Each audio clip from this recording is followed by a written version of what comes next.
Alright y'all, man, so we got the Fender Flares on, or as I like to call it, my wide body kit.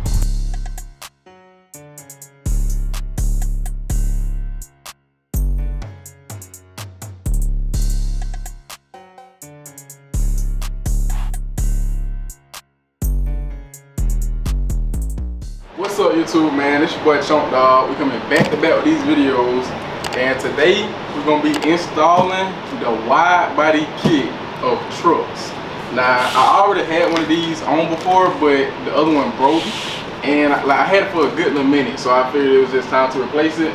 And I got some 35s on my truck that I just put on about a week ago, and so I felt like it was just time to go ahead and match it up. But as y'all see here, I got my reciprocating saw and I got my drill, and that's because we just had to do a lot of cutting. We did a lot of cutting on the truck, and as you can see, my front tire, it's still very close to that fender, so I'm not really sure how it's gonna work out because these are thick.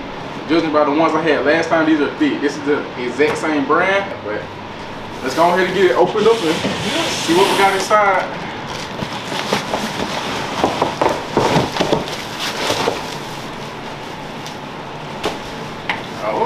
Actually, this is also matte. It's not the grainy texture that I had before, but it seemed a little less thicker than the ones I had before. We'll do a side-by-side comparison. So it does come with the weather stripping. I don't see no push pins yet for it, so you might have to provide. Oh, and it come with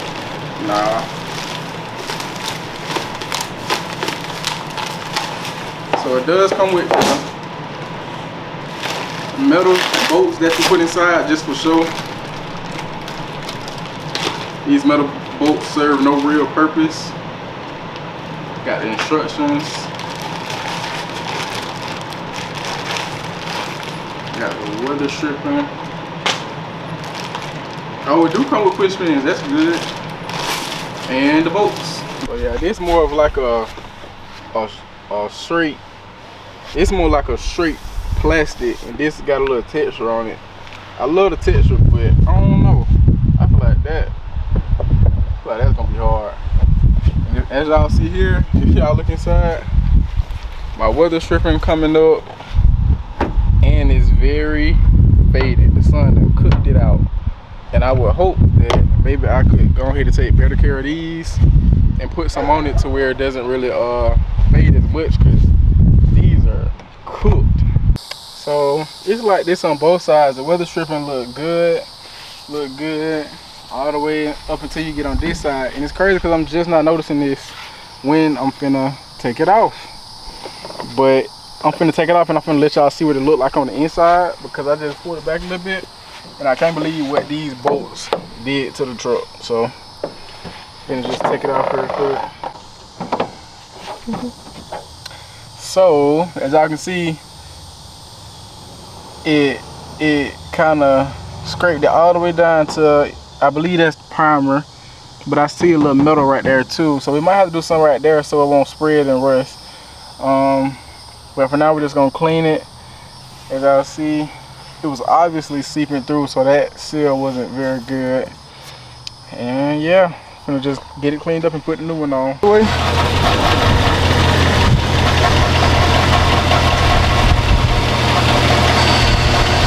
Yeah, this joint is barely touching, bro. Let me brainstorm and see what we gotta do. Alright y'all, so this is what I'm thinking. So I'm thinking if I cut this little piece off, right?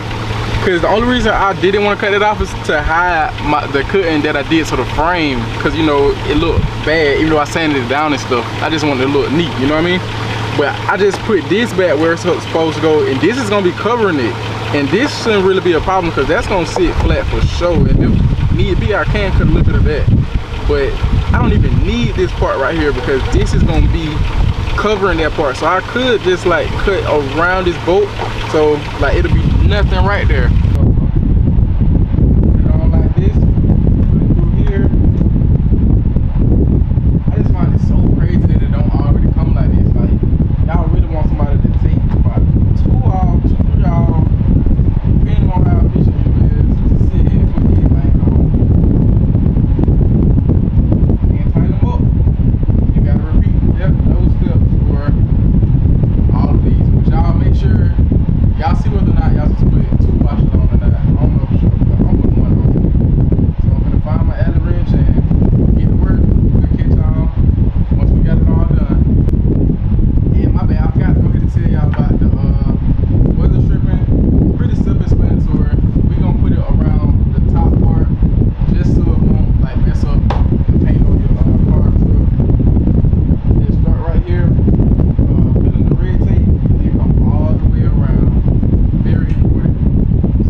tighten it on. Then the other person, I got a half wrench and a T40 drill bit, a T40 Allen drill bit. And the other person just gonna put it on just like that. So that's our process. We just finna hurry up and knock them out real fast. It shouldn't take no more than 30 minutes with this process. So let's do it.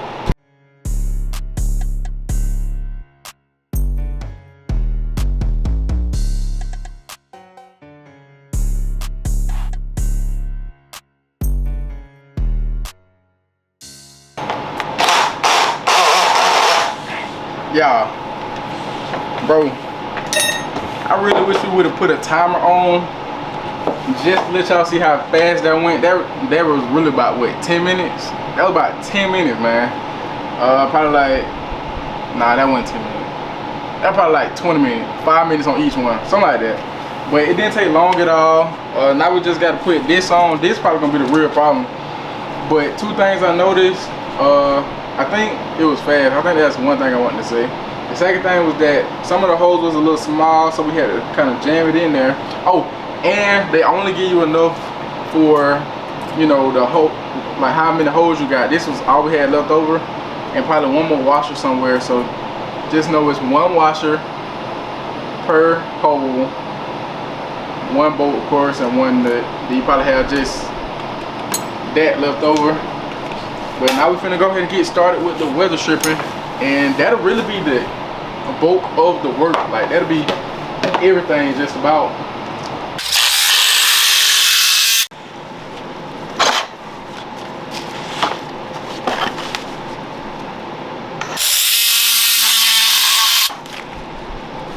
All right. Yeah.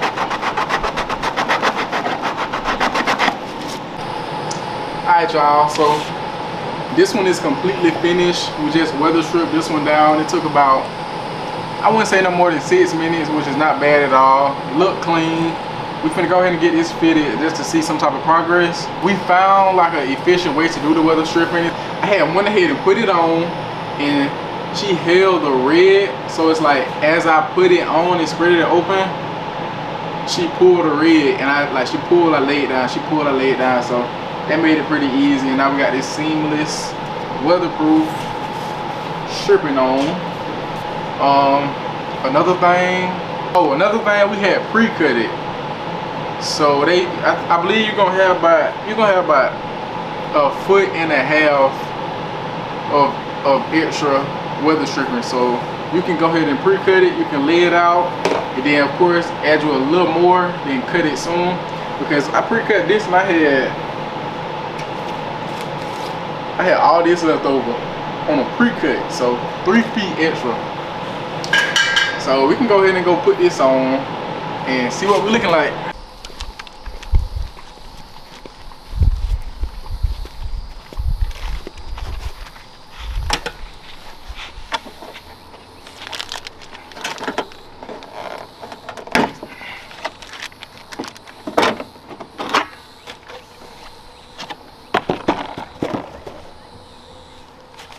So first we got to put this back on. So we got to put our push pins in there. All I need is one more.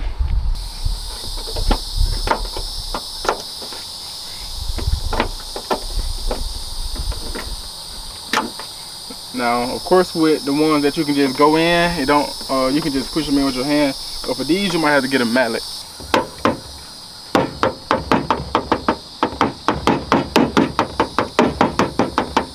Not really pushing in, but I would assume it's in all the way. Before I put my thing on, I'm finna go ahead and get a little washcloth to go ahead and wash all that off real quick.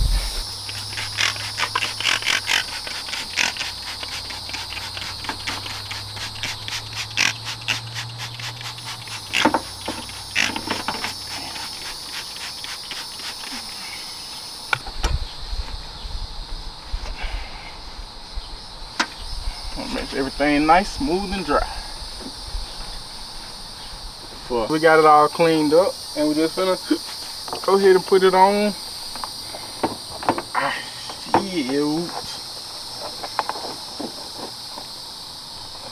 I'm gonna start over here, working my way around.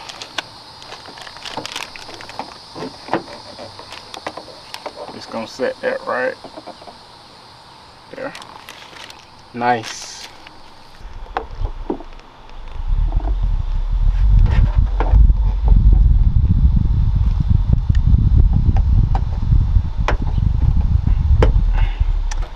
Ain't even gonna put the screws in yet. I'm just put the casing in. I can't see nothing.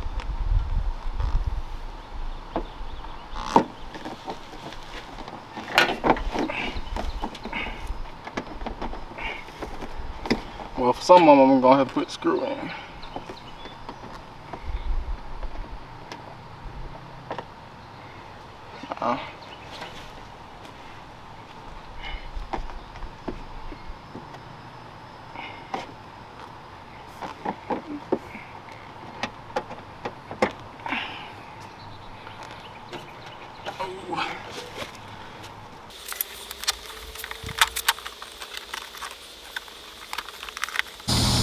This is the final product, y'all.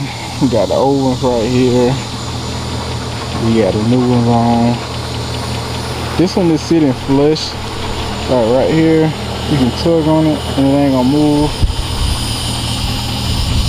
Same with that one. But when you come around to the driver's side, it got a little opening right there. Not sure why. Usually it'll be because it's too much stress over here and not enough tension right here, but I don't know what's up with that for real. Alright y'all, man, so we got the Fender Flares on, or as I like to call it, my wide body kit, looking real good. If you want your truck to look mean and aggressive, I'm telling you, that is the way to go. This how I look from the front with it on. And then I think I told y'all yesterday, this one was a little loose right here. All I actually had to do was take out the rivet, because if it's loose, that means the rivet is not in all the way. So you got to take it out and then put it back in the correct way. And yeah, man, you're looking good, looking clean. Very happy with how it looked. But I did have to end up cutting it. I told y'all that. Cutting it right there to fit my 35-inch tires. But yeah, that is how we're looking. This is how we're looking on the back side. And I love the way it look, man. But yeah, man, if you like the video, make sure you like, comment, and subscribe if you would like to. You don't have to, man. But hope the rest of y'all, whoever left, enjoy your day. We out.